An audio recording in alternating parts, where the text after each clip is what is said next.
In my previous life, a month before getting engaged to my first love, our mutual close friend cornered her at her doorstep.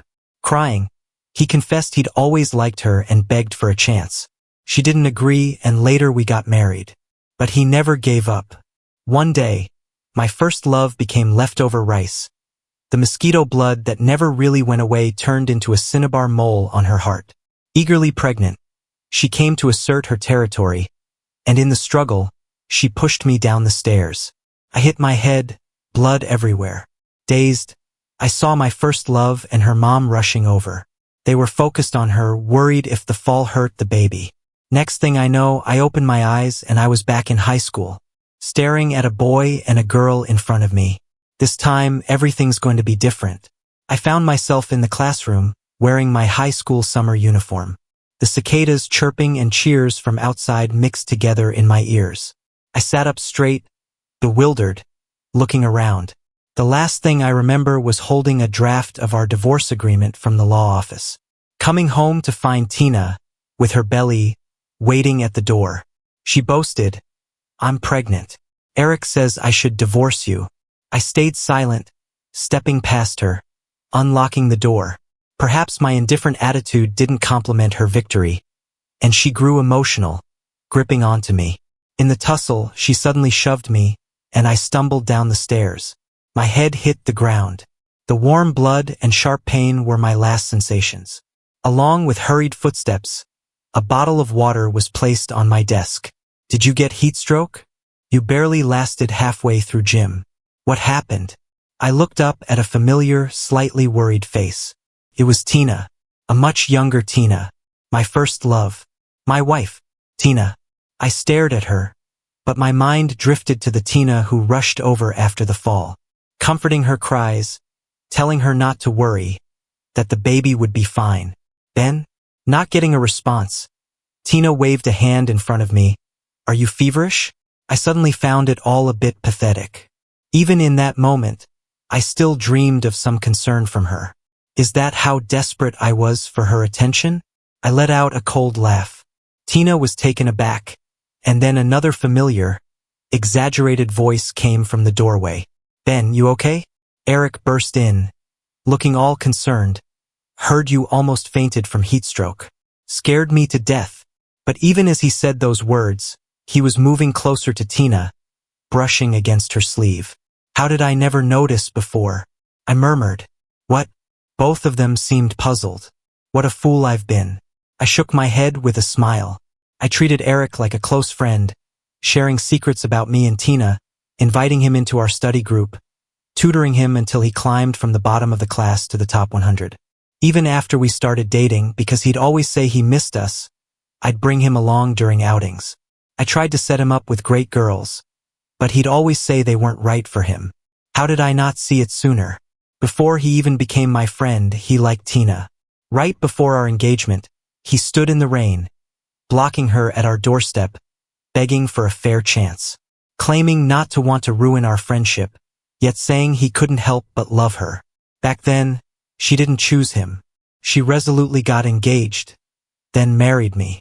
But 5 years after marriage, Eric wormed his way into our marriage as the third wheel. Once the facade was lifted, he had no qualms.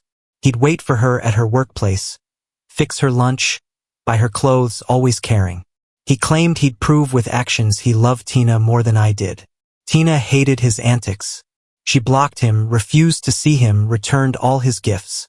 Half a year later, Eric came to me in tears, begging forgiveness, swearing he'd stop bothering Tina. I never wanted to be friends with someone who tried to break my marriage, and Tina said she didn't either. Yet, as the trivialities of married life and the pressures of parenthood crept in, every tiny crack in our marriage saw Eric slipping in, infecting our lives like a virus. Tina started mentioning him more, reminiscing. During our fights, she'd bring up his understanding nature. When the food wasn't to her liking, she'd mention Eric's cooking skills. The small gaps in our relationship, which could have been mended, grew wider due to his presence. She'd storm out and not return all night after our fights. I couldn't take the betrayal and asked for a divorce. She cried, apologizing, unwilling to agree.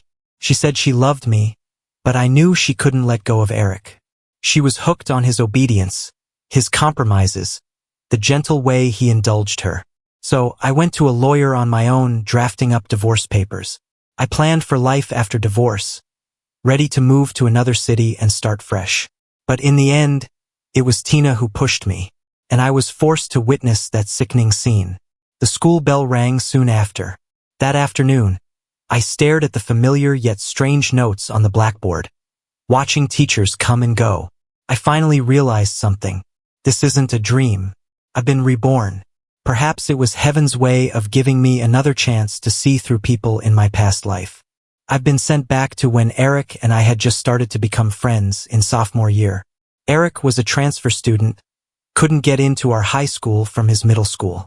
After a year at a third-rate school, his family paid for his transfer here. He was a poor student, always scoring at the bottom. He'd often hide in the bathroom to cry after tests. High school is like a mini-society, and low-achieving boys can be easy targets. Pretty soon, people started mocking him, locking the bathroom door when he cried, pouring water on his head. I was the one who saved him. I chased away the bullies bothering him and even gave him my extra clothes. He cried and thanked me. Seeing how vulnerable he looked, I was afraid he'd get bullied again, so I offered to be his friend. I'm the student council president and have some influence both in class and at school. My interest in him helped change others' attitudes towards him too. Even Tina, because of me, started looking out for him. When I was little, my kind parents often told me, "Giving roses to others leaves fragrance on your hand." I always remembered that saying and helped everyone as much as I could while growing up. Later, Eric timidly admitted he wanted to improve his grades, so I included him in the study group with Tina and me. We helped him get into a local university. But Tina didn't do well in her college entrance exams. Wanting to stay with her, I got caught up in my feelings, giving up my dream school to enroll in a local university instead. In my senior year, there was an opportunity for studying abroad, but once again, for Tina, I stayed. Thinking back, it feels like I was being foolish making those choices. Thankfully, this time, everything's just starting, and there's still time. Right then, the bell rang. Tina and Eric walked toward me at the same time. Eric was excited. "Are we having a study group to review English today?" I got up and grabbed my backpack. "I'm heading home." "Why leave suddenly?" "There are still 2 evening classes left," Eric said, eyes wide. "Are you still not feeling well from the heat this afternoon?" Tina reached out. "Maybe you're even running a fever." I tilted my head away to dodge her hand. She froze, her hand dangling mid-air. "I'm just a bit tired and already asked the teacher for leave." "Want me to walk you home?" Tina offered. "Just wait. I'll talk to the teacher." "No need." I picked up my backpack, walked out of the classroom without waiting. As I reached the apartment building, I ran into Tina's mom taking out the trash. She saw me and beamed. "Oh, Ben, why so early today?" Then she added, "Hey, come by later for some freshly baked cakes. They're still warm." I looked at this woman. Once, I thought I'd found the world's best mother-in-law. But after marriage, because Tina and I didn't have kids, I'd seen her give me so many cold looks. Eventually, she even urged Tina to try being with someone else. "He has problems, you shouldn't waste your time." At my lowest point, she and Eric rushed over, not sparing a glance my way, fully focused on Tina and Eric's child.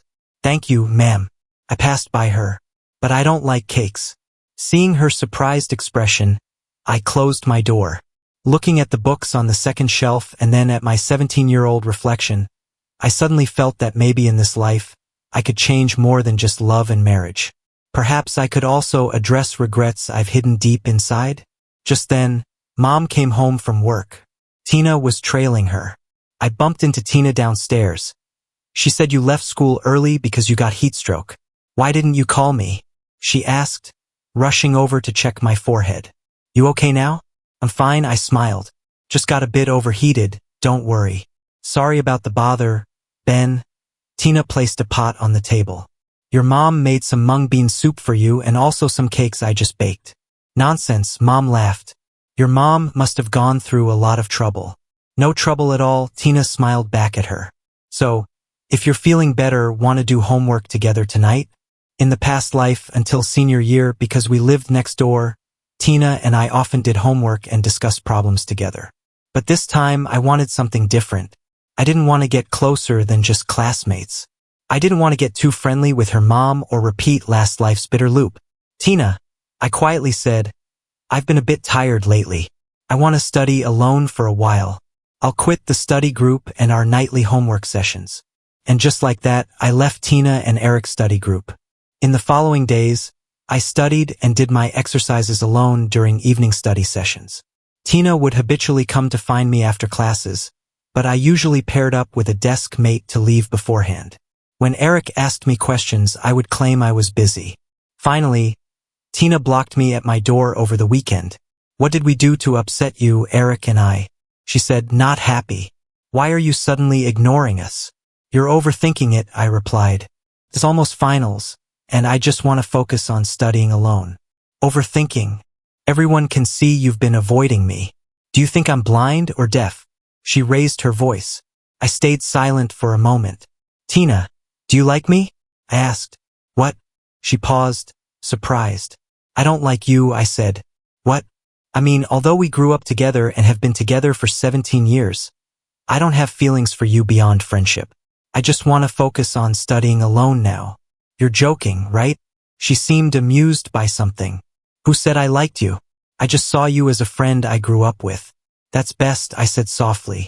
Don't flatter yourself. Her expression darkened. I was just concerned as a friend, but you twist it, saying I like you. Fine, if you want to study alone, that's good. We can both study on our own. Okay. I nodded. I watched her storm off angrily. Sorry, 17-year-old Tina. I know the 17-year-old you hasn't done anything yet and isn't the girl juggling two guys. This cold shoulder treatment might seem a bit unfair to you. But with memories from my past life, I can't accept you anymore. Since I foresaw the unhappy future we'd have, why not cut it off before it even starts? Forgetting each other is the best ending for us. After that day, Tina never reached out to me again. Eric noticed I was ignoring him, so he went to Tina instead. She seemed to be acting out and loudly told Eric, no problem, we can form our own study group and still improve our grades. It's not like anyone is indispensable. That's true. In this world, nobody is indispensable. A few days later, our homeroom teacher, Leo, suddenly called me into his office. Ben, have you been a little unwilling to help your classmates lately? I frowned. Teacher, what do you mean? I heard you quit the class study group. I nodded, yeah, I want to study on my own. Leo adjusted his glasses. Listen, you're still young. You need to know, being a good student is one thing, but having good character is just as important. Being selfish isn't right. I was puzzled. I just feel the study group thing isn't really for me. I want to focus on my studies. How is that being selfish? He sighed and changed the subject. Ben, the city's Outstanding Student Award this year, I was planning to recommend you for it. You know, it's not just about good grades, right? It's also about good character. Mr. Leo, I interrupted. First, last year's Outstanding Student Award was a class vote followed by a school vote. It was fair and open. I don't mind doing it the same way this year. Second, I just quit the study group with Tina and Eric. My desk mates and classmates often ask for my help, and I'm always happy to assist. I don't think there's anything wrong with my morals. If I were really 17, I might have felt I hadn't done well enough after a little pressure from a teacher. But inside, I'm 27 with lots of life experience. This kind of talk is just child's play to me. Leo couldn't win the argument, so he just sent me back to class. But during the class meeting that afternoon, he suddenly announced a seating change. Our class study groups were effective. This month, many students improved their grades. With finals coming up, we'll implement a new partner study system. The Outstanding Student Selection will focus more on moral education. Your desk partner's progress will be a key criterion. He called out names for new seating arrangements, pairing Eric as my desk partner.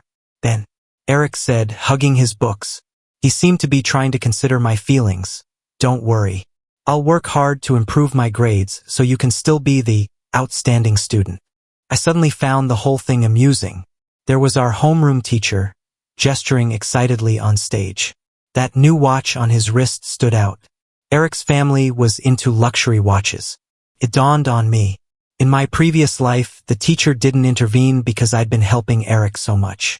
His grades drastically improved under my guidance. By senior year, he was in the top 100 of the class. His basics were weak. Probably only the past version of me would have such patience.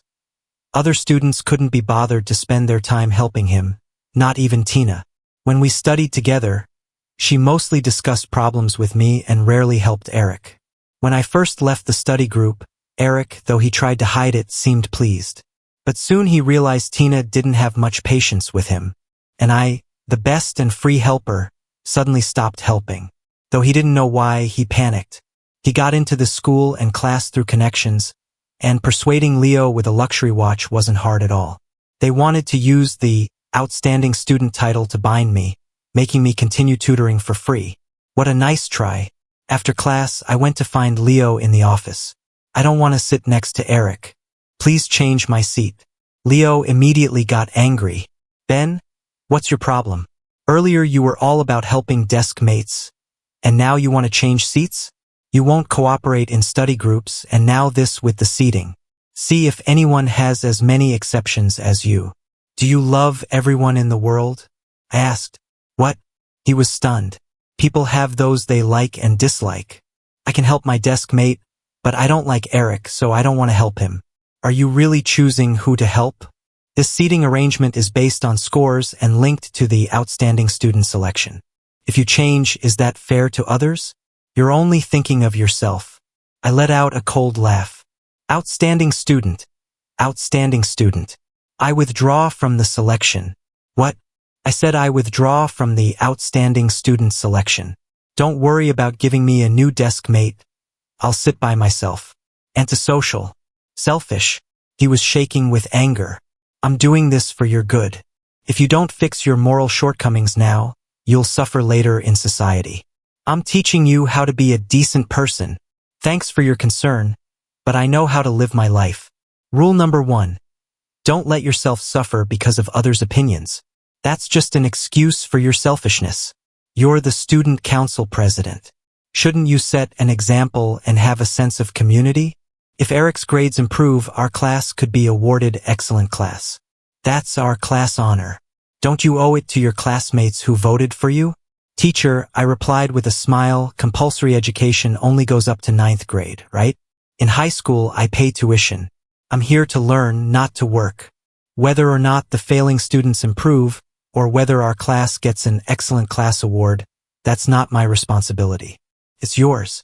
Whether I'm doing my job as student council president well can be judged by the teachers in the student affairs office. If you want me to take on more work, you should first talk to my parents about how much you're going to pay me.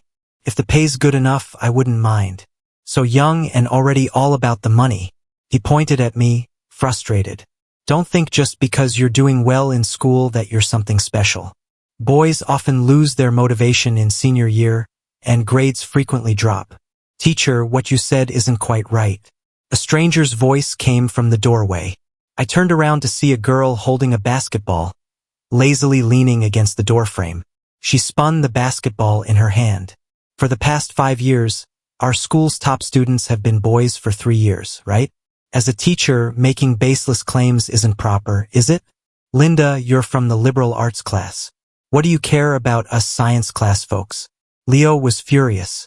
So this was Linda, the forever #1 in the liberal arts class, rumored to be the top candidate for the city's top student. Didn't you just say, Leo?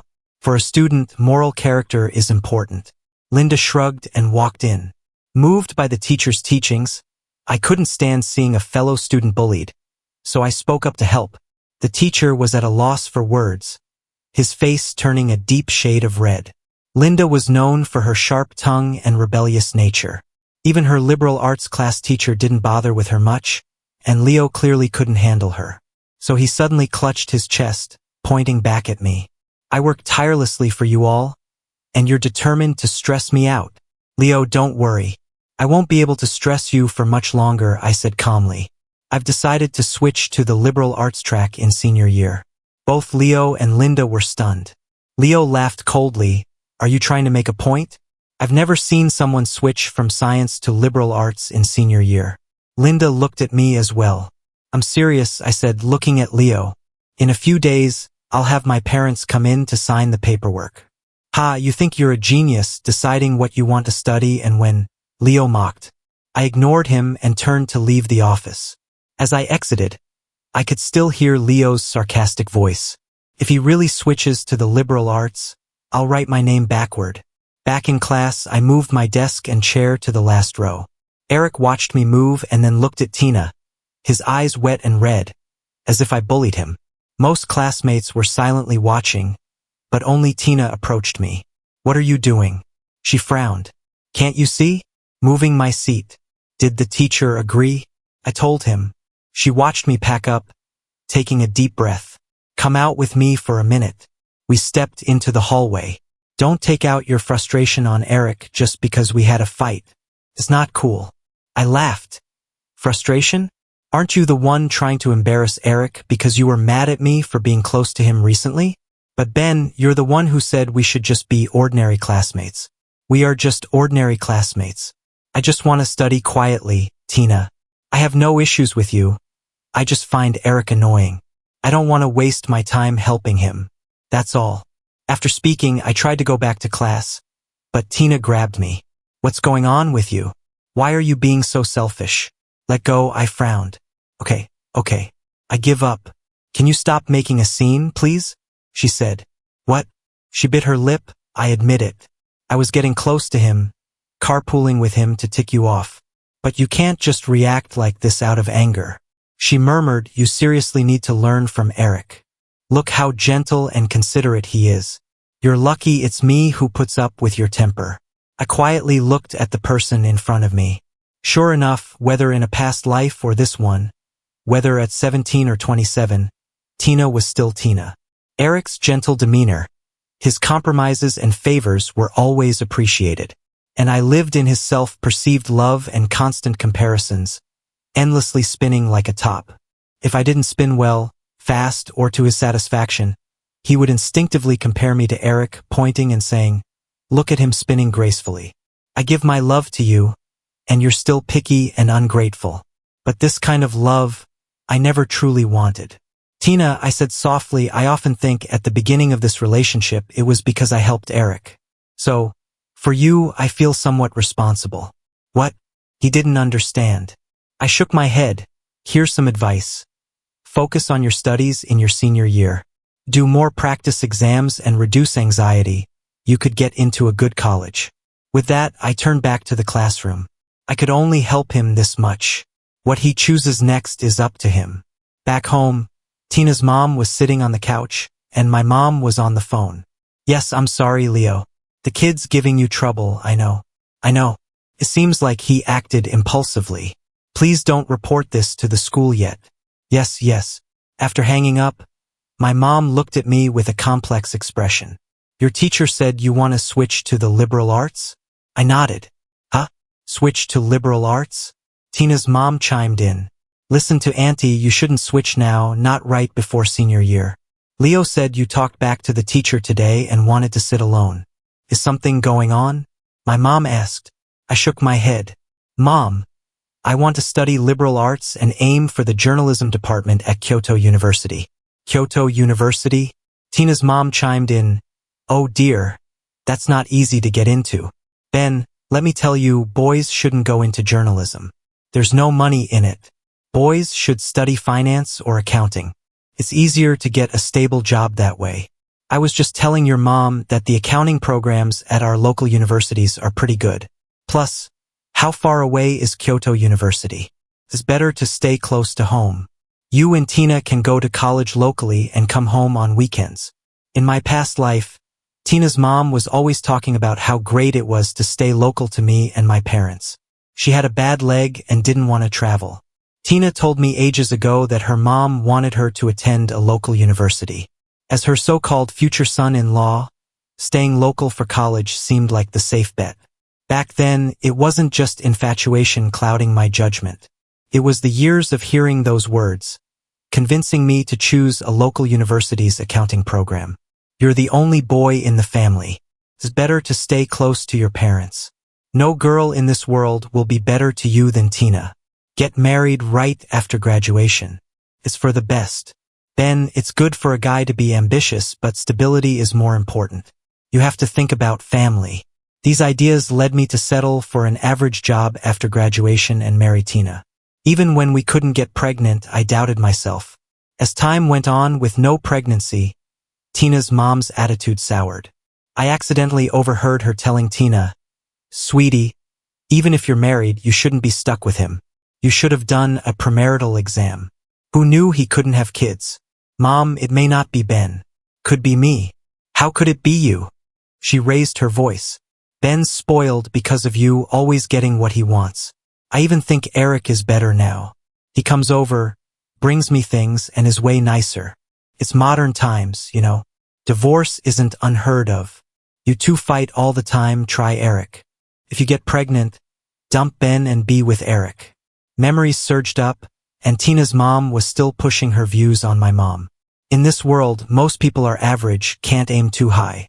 Guys need stability, should graduate, and start families early. "Auntie," I interrupted, "most people are average, sure, but they have dreams.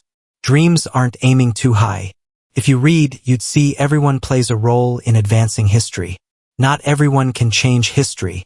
Kids get poisoned by these foreign ideas online, thinking they're all that." Turning to my mom, she said, "Ben's mom, didn't I tell you? Watch his thinking. It's scary when they're brainwashed." I chuckled. "Auntie, is the internet brainwashing me? Or are you brainwashing my family? How dare you?" She snapped. "You always come over, telling my mom I shouldn't go far or have ambitions. I just don't get why you want to control me. Ungrateful child," she fumed. "I watched you grow up. I care about you, not some random kid. If you're busy, maybe stay away from our house," I said coldly. Tina's mom gaped at me, speechless. "Fine, I'm leaving. I won't come again," she said, moving sluggishly, hoping my mom would stop her. I held my mom's hand first. "Thanks, Auntie. I'm entering junior year and want a peaceful study environment." Tina's mom turned green, then pale as she left, stopping to say to my mom, "Your kid needs to be disciplined." After she left, my mom sighed. "Why are you so angry today?" "Your dad and I have always been open-minded," she said. "My parents are kind-hearted but sometimes easily swayed." I took my mom to my room, pointing at the news books on the shelf. "Mom, you know I've been into journalism for ages. The college exam isn't the only life-changing chance, but it's a crucial choice," I explained. "I always followed the crowd. Everyone said science had better prospects, but I prefer liberal arts. I've thought about it and decided, despite focusing on sciences, I kept up with humanities. I can catch up this summer. I want to switch and chase my dream at Kyoto University. This decision might be risky, but I'll give it everything," I declared. She looked at me, then patted my shoulder. "All right, we'll discuss it with your dad tonight." I hugged her tightly. "Thanks, Mom." We talked long that night. The next day, my mom and I went to Lens and signed the papers. Crazy kids, followed by crazy parents. Lens sneered at my mom. She smiled back. "We believe in supporting our child's decisions, not throwing cold water." Leaving the office, I felt happy and relieved. Maybe I won't end up being successful, but I have supportive parents and I've made my own choices. On the first day of senior year, I ran into Linda at the door of the humanities class 1. "Wow, you actually came." She raised an eyebrow and welcomed me. Tina, however, was upset when she found out I switched to the humanities class. "Why didn't you talk to me about it?" I paused for a moment. "Tina, this is my personal decision. Aside from my parents, there's no need to discuss it with anyone else." "Fine, just fine," she scoffed. "Then consider this the end of our friendship. Right at the beginning of school, there was a baseline test. Maybe to get us nervous, the questions were quite tough. A week later, the results were in. I ranked 11th in the humanities class. The entire senior year office was buzzing. When our class teacher Anna called me to the office, I overheard Len shouting inside, "It's impossible for someone who just transferred to rank so high in humanities. His ego is huge. He definitely cheated for appearances. This should be thoroughly investigated." I knocked on the door, and the noise inside came to a halt. Anna saw me and immediately waved me over with a smile. Ben, you did well in the baseline test. The teachers are curious how you've improved so much in such a short time in humanities. Ah, Ben sneered from the side. I paused, got serious, and replied, Anna, do some teachers suspect I cheated? Anna was honest. Well, coming straight from the science class to rank 11th is impressive. The teachers are indeed curious. I smiled. Anna, do you know how I spent my summer before junior year? I locked myself up, no entertainment, bought humanities review materials and real high school exam papers, and studied point by point, question by question, from 8 a.m. to midnight daily. Teachers' curiosity, I understand, but baseless cheating accusations, I can't accept. Is it baseless? There's no smoke without fire. Do you have proof you didn't cheat? Ben chimed in. There are invigilators and monitors in the exam room. Ben, why don't you ask them or check the footage instead of questioning me? Look, Anna, look, Ben said excitedly. He's so defiant. He's full of himself because he's a student officer. You must call his parents. But Anna ignored him. Ben, the teachers believe in you. Keep it up. Ben's eyes widened in disbelief. But Anna, you're young and don't know how cunning students can be. You can't encourage them to cheat just to boost your class scores. Linda, who was organizing materials, suddenly spoke up. Ben, speaking of honesty, didn't you say you'd write Ben backwards if he transferred to humanities class? Are you writing backwards yet? The other teachers were struggling to hold back laughter, and one couldn't help but chuckle. Anna smiled too. Maybe less of your business, all right? A minute later, Linda and I left the office one after another. Ben, I turned back. You're actually kind of interesting, she said, hands in her pockets. I always thought school was dull without any competition, but now, to be honest, I'm actually looking forward to something.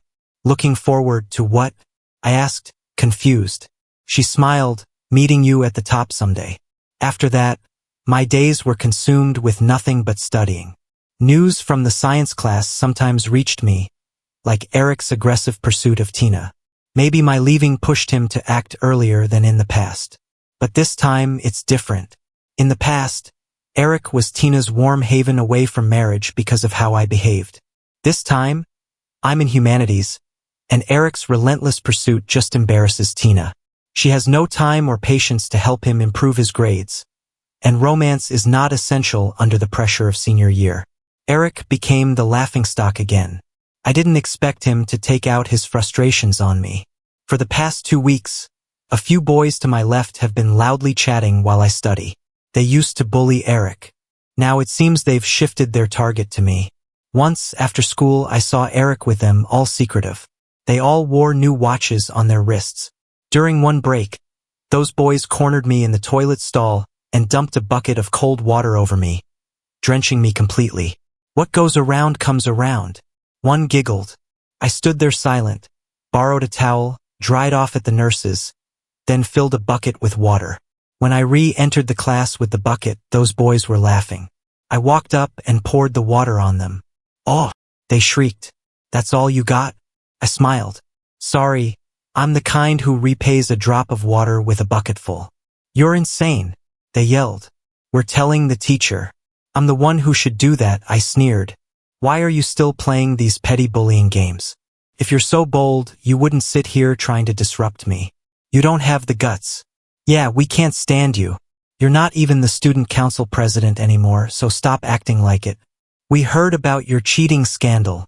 Annoyed, I just thought, get real. A voice suddenly came from the back of the classroom. The whole class went quiet. Linda lazily sat up and walked over. You guys don't want him sitting here? She asked. A boy, wiping the sweat off his forehead, replied, yeah, he bullies us. Plus, Linda, you know he's a cheater, right? We don't want someone like that sitting with us. After he spoke, a few of them wore expressions as if they were watching a good show. Oh, Linda nodded, then turned to me. Honestly, I think the learning environment here isn't great. You know, birds of a feather flock together. You don't need to prove you're different in such an important year as senior year. Want to be my desk mate instead? What? I was stunned. The other boys were too. On my first day in this class, I heard about Linda. Smart, good-looking, and sharp-tongued. Some guys had tried to be her desk mate, hoping to get close by asking questions. But they barely lasted before she roasted them to tears. Eventually, nobody dared approach her, and her desk mate's seat remained vacant. This was probably the first time the class genius actively invited someone to be her desk mate. Who wouldn't take her up on that offer? Sure. I nodded. Let's go. She picked up my backpack, and together, with the entire class watching, moved my seat next to hers. But knowing Eric and those guys, they probably wouldn't let it go that easily. To avoid more drama in such a critical time, I was considering asking my dad to pick me up after evening study sessions. Then Linda spoke up. I helped Anna with some stuff. Saw your address. You live over at 15th Street, right? I nodded. My place is just a street behind yours. Evening sessions go till 9 starting next week. Want to walk home together? That would be perfect. And you placed 11th in last month's test, right? Yeah. 11th won't get you into Capital University. She tossed me a book of wrong problem sets.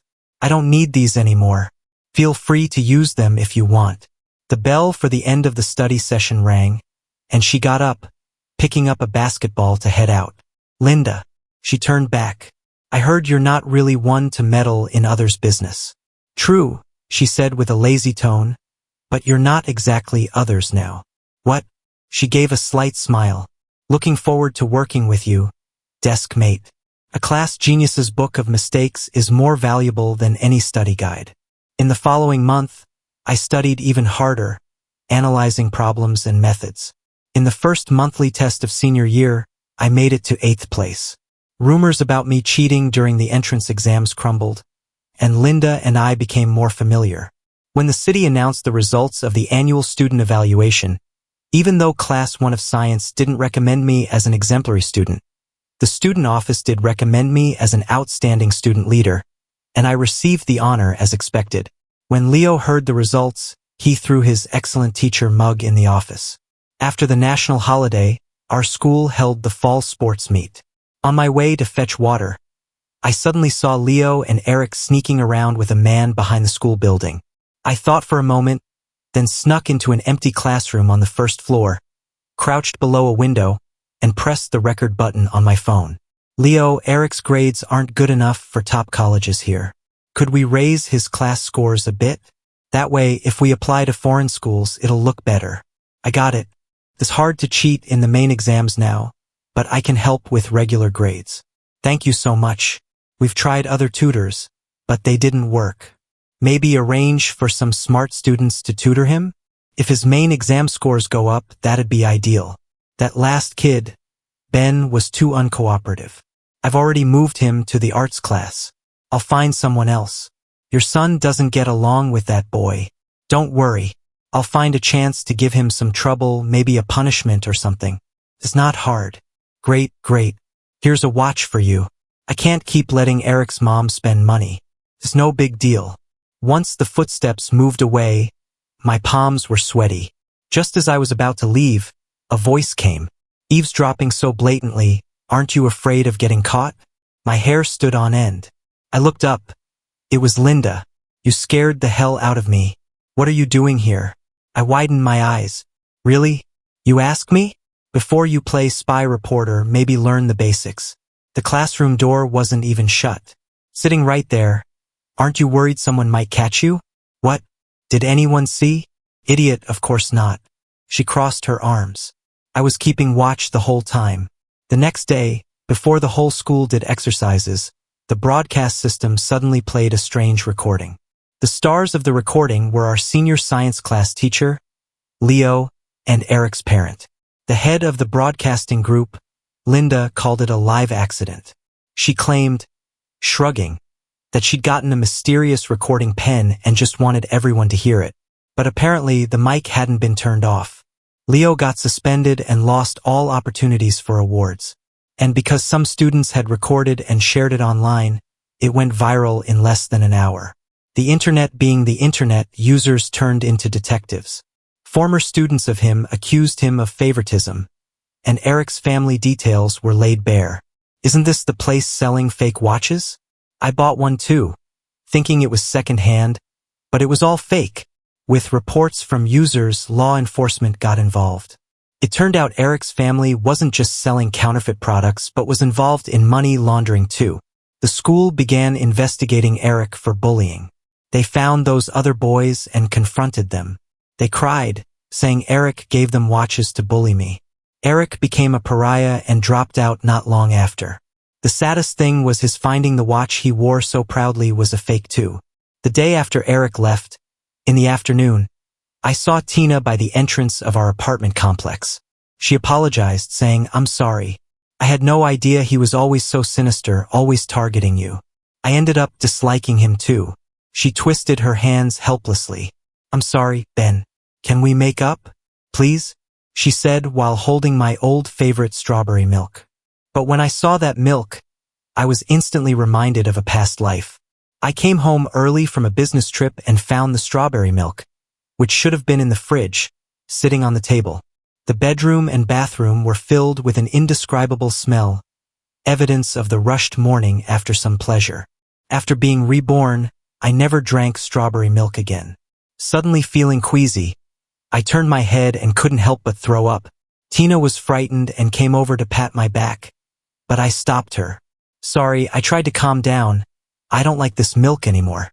"Then, should I get something else?" she stammered. I shook my head. "No, it won't help. We can't go back." "Tina," I forced a smile, "let's not see each other for a while. I wish you success in your college entrance exams." "Is it because of Linda?" he suddenly asked. "What? You like Linda, don't you? That's why you switched to liberal arts, to be with her. You sit together now and walk home together, right?" She raised her voice. "Tina, Linda and I are just classmates. I told you I just want to focus on my studies." She laughed coldly. "Coming in second place, right? I never thought you'd be like this. Many guys like Linda. She's not a good choice for you," she said with a dark face. "Ben, for not choosing me, you'll regret it someday." Since then, whenever Tina saw me, she acted like a stranger. She seemed even more determined, throwing herself entirely into studying. Her mom couldn't stop boasting about her improving grades. "These grades? With such scores, she can easily pick any top university," she bragged in our neighborhood. At the end of the first semester, I was steady at the second rank in our grade. The second semester passed quickly with the first, second, and third practice exams, and May gave way to June, the time for the college entrance exams. I felt pretty good about my performance. Linda and I compared our answers and had a rough estimate of our scores. We figured both of us would make it to a top university. And when the scores came out, that's exactly what happened. Linda unsurprisingly clinched first place in the city, and I got 8th. We both received offers from several universities. I chose journalism at Peking University. Linda went for history. Tina also did well, getting into the best local university, much better than in the previous life. But I heard she fell ill after exams, and her mom filled out her applications for her. As fate would have it, both Tina and my graduation parties were booked at the same hotel on the same day. Tina and her mom stood at the entrance of the banquet hall opposite us. Her mom all smiles but Tina seeming low-spirited. "It's not about the school. It's about the major. I handpicked finance for Tina so she can make big money in the future," said Tina's mom, glancing our way. "Those 2 kids who got into Peking this year are studying news and history. Sure, it's a top school, but they'll struggle to find jobs." My mom was about to confront her when I quickly pulled her back. "Don't stoop to her level," I soothed my mom, patting her back. "Peking University is unmatched. I'm telling you, boys will line up to date Tina," boasted Tina's mom. "I'm already worrying about how to choose the right son-in-law." Moved by her own speech, she tugged at Tina. "Didn't I tell you to bring your acceptance letter to show your aunts?" Tina shook her head, her eyes suddenly locking with mine from across the room, brimming with a mournful look. "Oh, why are you shaking your head?" Tina's mom grabbed Tina's bag, spilling everything on the floor. An elderly lady, trying to be helpful, picked up a piece of paper. "Is this the acceptance letter? What's this say? Infertility? What?" A few people crowded around, one gasping, "Tina, you can't have kids? That'll make finding a partner tough." "What nonsense. Tina's mom snatched the report. Tina, what is this? When did you get this checked? It's a mistake. She must have doctored it, she said hurriedly. It's not a mistake, Tina suddenly spoke. I am infertile. I can't have children. You're talking nonsense. Tina's mom hit her back in anger. Get inside now. With a self-deprecating smile, Tina walked away, ignoring her mom's shouts. Suddenly, something clicked in my mind. Tina. I chased after her. She turned back, tears in her eyes, her voice hoarse. Then, you remember our past life too, don't you? I said quietly. She didn't answer but dashed forward and hugged me tightly. I had a long, long dream, she cried, her words a blur. In the dream, I betrayed you. I thought I was pregnant with his child. You fell off the stairs and I didn't rush to save you. Later, I found out the child wasn't mine. We argued and he stabbed me with scissors. So that was it. In a previous life, Tina never really went for any checkups. But I actually did. The results showed I had no fertility issues. I hadn't had the chance to tell Tina before I found out about her affair with Eric. I'm sorry, Ben. I'm so sorry, but that was just a dream, right? She cried. I would never do that to you. I never would. We still have a chance. Everything has a chance now. Let's make it work this time. Okay? I gently pushed him away. Tina, you and I both know that wasn't a simple, fleeting dream.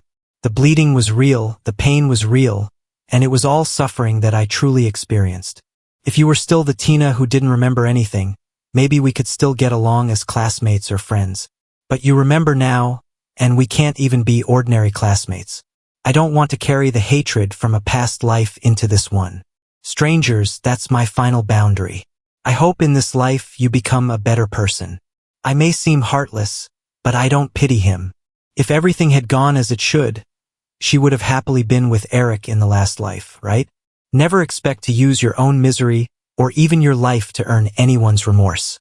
Because belated pity and regret are worthless compared to a life full of unknown excitement and beauty. That night, Tina's mom cried and caused a scene at home, loud enough for the whole block to hear. At 9 p.m., a small stone suddenly hit my bedroom window. When I looked out, it was Linda. She stood under the street lamp in a long dress, like a princess from a fairy tale. I quickly changed and went downstairs. Why didn't you just text me? In this day and age, who throws stones to get attention? I laughed. I just wanted to see if you'd hear it. She shrugged, and we both laughed. I'm going traveling with my parents tomorrow, so the next time we'll meet is at Beijing University. I nodded. Yeah. What's this flower? Clearing her throat, she said, This is a lily of the Incas. I happened to see it at the flower shop and thought its meaning suited you, so I bought it. Boys can receive flowers too, you know. She handed the flower to me. Congrats on getting into Beijing University, I said, taking it with a smile. Same to you. Get upstairs. See you at Beijing University. Yeah, see you there. Watching Linda's departing figure, I suddenly remembered her words. She said the meaning of the flower suits me, but she didn't say what it actually meant. I looked it up on my phone. The answer quickly popped up. The meanings of the lily of the Incas. Friendship, looking forward to reunion, and rebirth. In September, I enrolled in the journalism program at Beijing University. The old professor gave us our first lecture. If any of you want to make big money, apply to switch majors now. There's still time, he chuckled.